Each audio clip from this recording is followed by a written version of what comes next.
Kw'izina rya Data n'irya Mwana n'irya Mutima Mweranda, amen. Bene wacu dusangiye kwemera muri Yezu Kristu, ndabaramukije mu izina rya Yezu Kristu. Nitugire Kristu. Dusabikanye ijambo ry'Imana dusanga muri Bibiliya mu gitabo c'Abanyaroma. Umutwe w'ijambo wa mbere uravuga ngo ikete umutumwa wa Paulo yandikiye Abanyaroma. Ni ku kigabane cyaho cya mbere, turahera ku karongo ka mbere kugeza ku kindwi. Indamutso. Jewe Paulo, umusuku wa Yezu Kristu, nahamagariwe kuba umutumwa, ntoregwa kwigisha inkuru nziza y'Imana. Yamenyesheje yo nyene kuva kera iciye ku bahanuzi bayo mu vyanditse vyeranda, ku vyerekeye umwana wayo yavutse mu muryango wa Dawudi ku bwa kamere y'umubiri, kandi akatigwa kuba umwana w'Imana, ashobora byose ku bwa Mutima Mweranda, kubera izuka ryiwe mu bapfuye, Yezu Kristu umukama wacu. Niwe yaduteye iteka atugira abatumwa mu makungu yose, ngo agamburukire ukwemera izina ryiwe rininahazwe, mukaba namwe murimo kuko mwatowe na Yezu Kristu. Bakunzi b'Imana, namwe beranda mwese mwatowe muri Roma, nimugire umugisha n'amahoro bikomoka ku Mana Dawe wa twese no ku Mukama Yezu Kristu. Bene wacu muri Yezu Kristu, iri ni ijambo ry'Imana. Dushima Imana. Aleluya, amen. Aleluya, aleluya, amen, amen. Bana b'Imana, igitabo cy'ibyakozwe n'abatumwa twarakirangije, abo twama tubyumva kimwe. Ubu rero nipfuje ko dutangura urugendo kandi rwa Paulo amaze kugera i Roma. Murazi aho twari twagejeje, hari yaciyemo umwanya munini tugihejeje igitabo cy'abatumwa, usibye ko uko Umukama aba yampaye gukora niko ndabikora. Turaja no mu bindi bitabo, hanyuma n'ibyo murazi ko nari nanatembereye. Basi rero ubu dutanguye igitabo cy'Abanyaroma, tubandanya kumenya ingene Paulo byamugendekeye mu rugendo yagiye agira, mu gutotezwa, mu gupfungwa, mu gukubitwa, mu guhangayikishwa bamupinga n'ibindi. Ubwo rero haravuga ngo indamutso, akarongo ka mbere karavuga ngo jewe Paulo, umusuku wa Kristu Yezu, nahamagariwe kuba umutumwa, ntoregwa kwigisha inkuru nziza y'Imana. Aleluya, amen. Paulo yandikiye ikete Abanyaroma. Muribuka ko yari yarasabye kuja kuburanira i Roma, rero yari yarageze i Roma, hanyuma haragira aho bamuha n'umupolisi canke se umusirikare yagumana nawe, mugabo atakiripo igitsure kirekire nka kwa kundi. Rero yaranditse ikete, ariko arisigura, aravuga ati je Paulo ndi umusuku w'Imana, natorewe kumenyesha inkuru nziza, kuvuga Yezu Kristu. Ubwo murazi igihe yari akiri Sawuli ariko aragenda, hanyuma Yezu akamwiyereka, ariko aragenda hahandi i Damasi, noneho ariko arahama abakristu. Nuko kabiri haravuga ngo yamenyesheje yo nyene kuva kera iciye ku bahanuzi bayo mu vyanditse vyeranda. Aravuga ko Paulo yatowe yaratorewe kuba umukozi w'Imana, kuba kumenyesha inkuru nziza. Kandi Pawulo akavuga ati nubwo nanje natowe kuvuga inkuru nziza, kumenyesha ubutumwa bwiza, Imana kuva mbere ubutumwa bwiza bwamye buca no ku bandi bahanuzi, bakozi b'Imana. Ntabwo yavuga ati ni jewe jenyine Pawulo, kuko abana b'Imana maze kubona mw'iyi si hariho abapasiteri, mumbabarire ndazi ko bamwe bava bavuga ati wenda nuko ndi umugatolika, ariko si uko ndi umugatolika. Abagatolika nta mupadiri mu by'ukuri ndabona ariko ariyemera avuga ngo jewe naratowe, cyane jewe ibyo nkoreshwa nta wundi muntu yobikoreshwa.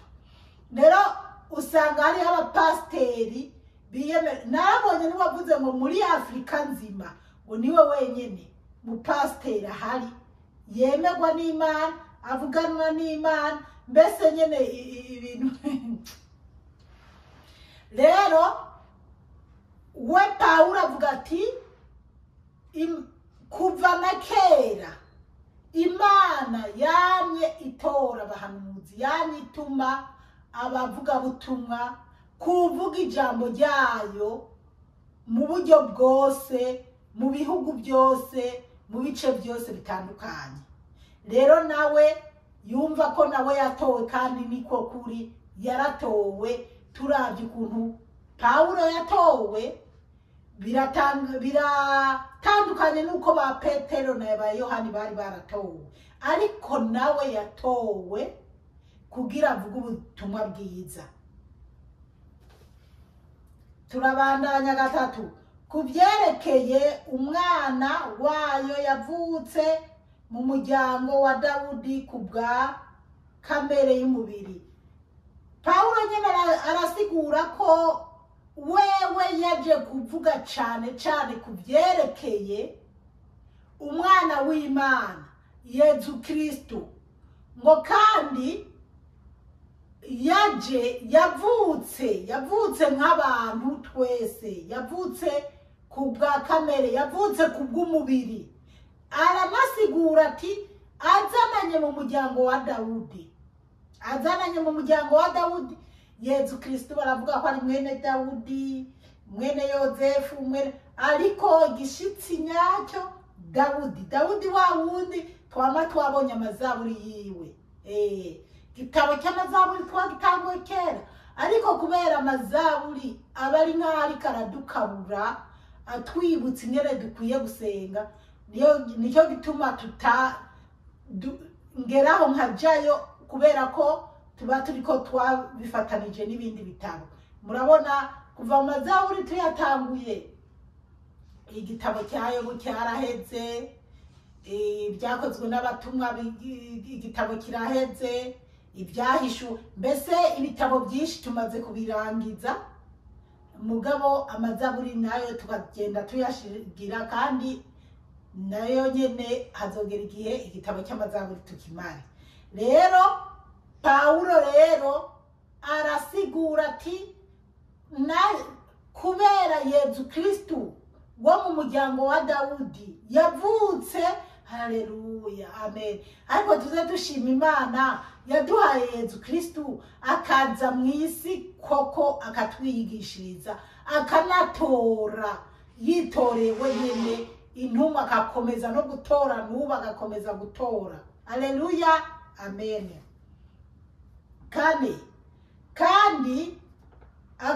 akatigwa kuba umwana w'Imana ashobora byose kubwa mutima mweranda, kubera izuka ryiwe mu bapfuye, Yezu Kristo umukama wacu. Bana b'Imana, Yezu Kristo yatiwe, mbese Yezu muri minsi abonye bariko baraharira, umwe avuga ati yo wowe warubahutse uvuga ngo Yezu ni Imana, ngo wabivuze nabi, ngo Yezu si Imana. Mbese nyene bariko barabihazukako cyane, kandi abantu umenga barasoma Bibiliya barasenga by'ukuri umenga barazi Bibiliya gose nyene ukabona nyene menga bona bishwanira ariko bana b'Imana ntabwo abantu basenga by'ukuri bakwiye kuza mu bintu byo guhazuka cyane mu by'Imana ni wabona umuntu uri kuramuganiriza ukamubwira tukabona ntimuri ko murakijana ko neza kiri muri Bibiliya canke mu bintu byo kwemera cugenda buke buke ureke gushwana kuko Imana ntabwo inezerwa n'abashwana hajya na Satani bayaje guteramana natwe kugira itoshe ugasanga imitsi yaranje umenga turiko turavugira Imana ariko murazi ko hariho n'abica abantu bavuga ngo bariko baravugira Imana canke ngo bariko baragwanirira Imana ariko mu by'ukuri Imana nija muri bene ibyo bintu by'amatiki Imana irishoboye Imana ikishaka duce bugufu aho tuba turi hose ubonye bahazuka bihorere ugende bukebuke rero Yezu ni Imana yonyene ni Imana pe nyimba twumva ubutatu bweranda umuntu yasobanukiwe n'ubutatu bweranda ntabwo rero butandukanye kuko Yezu wenyene niwe yivugira ngo ububonye ubumbonye ababonye data ubwo rero nyimba twarabonye Yezu tuba tubonye Imana rero Paulo rero niwe abisigura neza akavuga ati rero yaratiwe yarasizwe ariko mutima mweranda arimo byose ni umwana w'Imana ni Imana ubwo nuko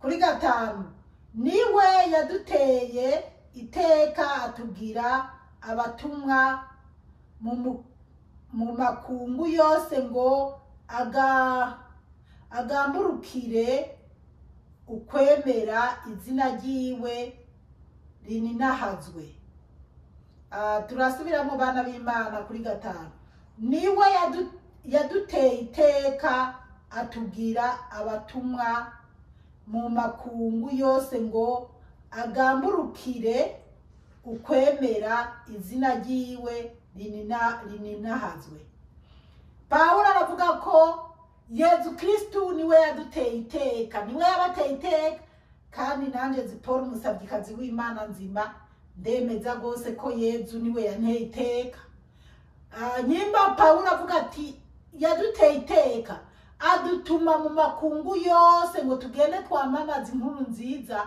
tumuvuge kugira inkuru nziza yamamare imenyekane mu isi yose nicyo gituma buriya hari igihe nama ntekereza nkavuga buriya Yezu yandiye itike yo kuja muri Australia kuko Yezu yarazi ko nzokora ubutumwa kandi nkaba novuga gira muri Australia kumbura umuntu ari mu Burundi ahantu runaka canke muri Kenya canke hirya no hino mu isi akaba yoronka ijambo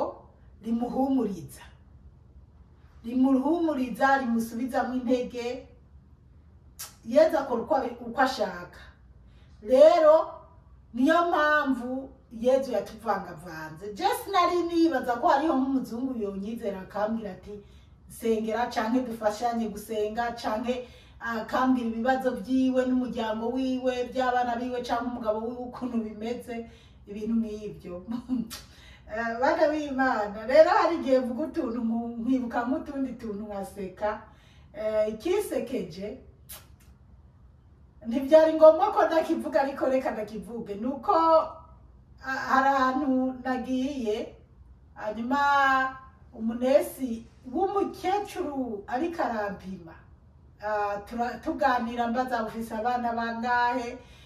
abana bangahe ndamubwira je nibaza ko ariko arabimbaza ko binezererewe ko nawe afise abana ndamubwira hanyuma nyene tuganira nibwo rero ambaza iyo igihugu mvamwo ndamubarira nanje ndamubaza ati none wowe abavyeyi bawe bavukiye Australia canke wowe wavukiye ngaha muri Australia acambwira ko yavukiye hano muri Australia. Okay, hanyuma ndamubaza none wowe ufise abana bangahe?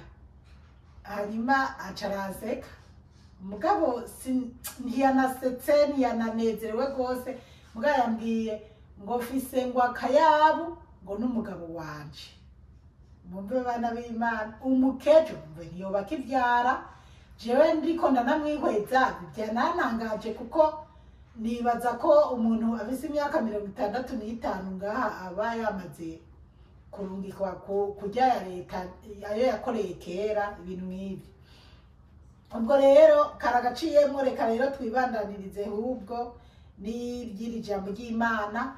Paulo rero aranezerwa akavuga inkuru nziza, akemeza ukuntu Yezu yamutumye canke yagiye atuma n'abandi bose hirya no hino kumenyesha ubutumwa bwiza. Yezu yashirizwe amavuta, ariko mutima mweranda.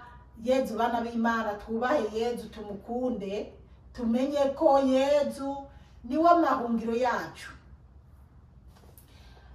Gatandatu, mukaba namwe murimo kuko mwatowe na Yezu Kristo. Yezu arabwira aba bantu b'i Roma ngo nabo barimo ngo kuko batowe na Yezu Kristo. Murumva bana b'Imana, nabo barimo batowe na Yezu Kristo. Nabo nyene bari bakwiye kuza baravuga ubutumwa bwiza. Kuvuga ubutumwa bwiza so gutora Bibiliya ngusome nk'uko ndiko ndabigira.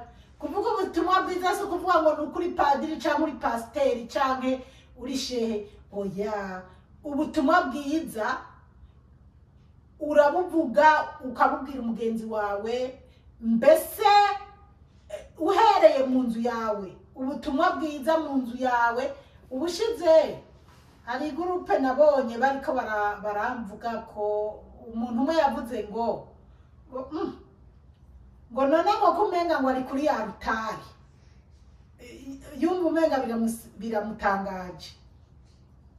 Bana b'Imana, munzi wawe urafise kwategura, ukavuga uti jane hari hahantu nama nagendagenze, ugasanga nyene barateguye ahantu naho yoba ari inzu ntonya, inzu y'umukristo, ugasanga muri saro barahashize ishusho ya Yozefu na Bikira Mariya, canke se barahashize umusaraba, ukabona ko bahicara n'umuryango bariko barahasengera. Jewe rero nanje kukumva ukuntu mba numva nshaka kwisanzura n'abana banje, niyo mpamvu iki cyumba cyari cyumba cyagomba kuba mwabana bokwigiramo. Ariko sinofata inzu y'ibyumba 5 ngo fate n'iki cyumba cya 6 abana bagomba kwigiramo, n'amasara 2 n'isaro n'iki, ngo ce mvuga ngo reka ngo nagomba kumva ko ngomba guheba ahantu nkahaha Yezu, kuko niwe yampaye inzu, niwe yampaye byose. Rero iyo ndi kumwe n'abana ndanezerwa, turiko turasoma Bibiliya, turiko turaririmba, turiko turakubita ingoma, buriya turaryoherwa nyene, ugasanga n'ibindi bintu kubera umunezero wa Yezu Kristo. Haleluya, amen. Na mbere kera warasanga natumiye n'abantu turi mu miziki y'isi n'ibiki, mugabo umuntu amaze kubona urukundo rwa Yezu Kristo, namaze gutahura Yezu, ngomba kubibamwo ari ukunezererwa Yezu Kristo. Nta n'imiziki y'ibyisi nk'iyi ikirangwa mu nzu yanje, indirimbo z'Imana gusa. Haleluya, amen. Rero Paulo rero abwiye ababiroma ati namwe mwaratowe. Rero twese twaratowe kuvuga ubutumwa bwiza. Buhere mu nzu yawe, umwana wawe canke umugenzi wawe, cyane cyane umwana wawe mu nzu yawe, umugabo wawe n'umugore wawe. Ntabwo ijambo ry'Imana baronka kuwa Mungu canke mu isengero kuba padiri no kuba pasiteri gutyo, siryo rizobinjiramo neza gose. Bikenewe ko mu nzu habamwo ikintu cyo gusenga, cyo kuririmbira Imana, cyo kwegera Imana gose. abana barasobanukirwa nukuri. Hari ibintu namashimiro mu muryango w'uwacu ukuntu bari baradukundishije gusenga, bica bituma mbona neza kugira neza kw'Imana. Abana b'Imana gusenga no kubaha Imana ni iby'agaciro. Gatandatu twahavuze. Indwi, bakunzi b'Imana namwe beranda mwese mwatowe muri i Roma, nimugire umugisha n'amahoro bikomoka ku Mana dawe wa twese no ku Mukama Yezu Kristo. Ku Mana dawe wa twese no ku Mukama Yezu Kristo. Ngo mugire umugisha, mugire amahoro. Haleluya, amen. Ngo mwese muri Roma mwatowe. Yari karandikira abari Roma kandi nawe yari Roma. Abandikira bipfuriza amahoro, mugire amahoro, mugire umugisha. Namwe mwaratowe. Rero bana b'Imana twipfurizanirize amahoro, twipfurizanirize umugisha. Usibye ko abeshi twipfuye gipfa ngo urumva ingere kivuga ngo kirirata kiriyemera ngo kajya. Imana idutabare cyane.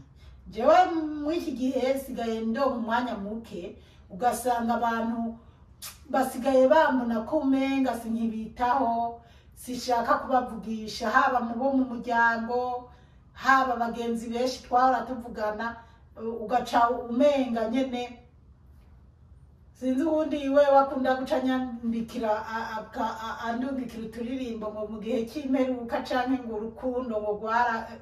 Ariko mu by'ukuri jewe n'imbere y'Imana nta muntu nankape kandi nta muntu ntovugisha, ahubwo uba umwanya muto ugasanga niko ndakurikirana iby'abana kandi mfise n'umwanya w'ibikorwa, mfise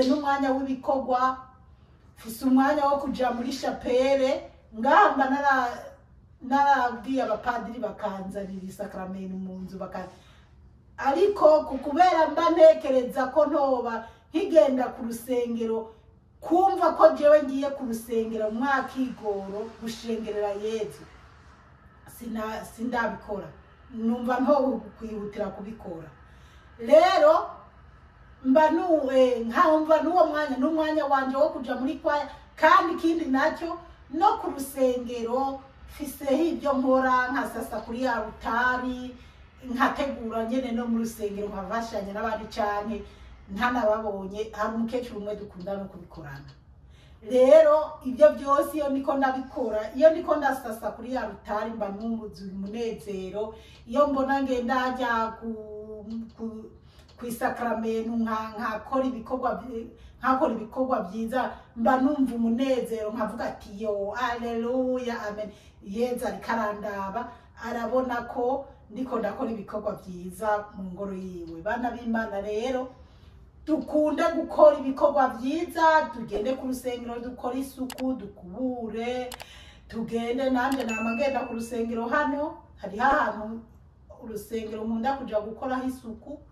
Ibyo byose tukabikora n'umutima, nibyo Yezu yadutoreye. Nimba utari kuravuga ubutumwa bwiza nk'uku, genda ku rusengero ukora isuku ku rusengero, genda mu baririmbyi uririmbe. Mana sinzi ukuntu no bibabwira, twige gukunda Yezu Kristo nawe azodukunda. Hejuru yaha rero tugeze ngaha, Umukama Imana bahezagire cyane, mwarahezagiwe n'Imana. Ku izina rya Data n'irya Mwana n'irya Mutima Mweranda, amen. Turagusenga Yezu, turakuninahaza.